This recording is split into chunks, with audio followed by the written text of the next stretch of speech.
কারা কারা মানবেন না যে আহমদ মুসলিমেরা সম্পূর্ণ কাফির করে সন্তান এরা কি তোরা বলেন কি তোরা বলেন এরা কারা? আমরা বলতে চাই বাংলাদেশের একটা ছোট্ট একটা জেলা রাজবাড়ি থেকে বলতে চাই যে বাংলাদেশের বুকে রাষ্ট্রীয়ভাবে এই বাংলাদেশের বুকে রাষ্ট্রীয়ভাবে তাদের এরা কাফের ঘোষণা করতে হবে। আপনারা একমত আছেন নাকি? আপনারা আপনি আল্লাহকে দেখান একমত আছেন?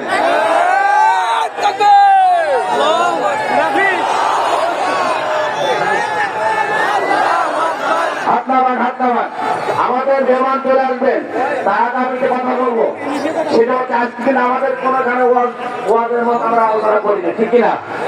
আপনারা তো আমাকে এখনো চেনেন নাকি? আমাকে চেনেন না আপনারা? আমাদের মাহফিল করতে অনেক কষ্ট করতে হয়েছে।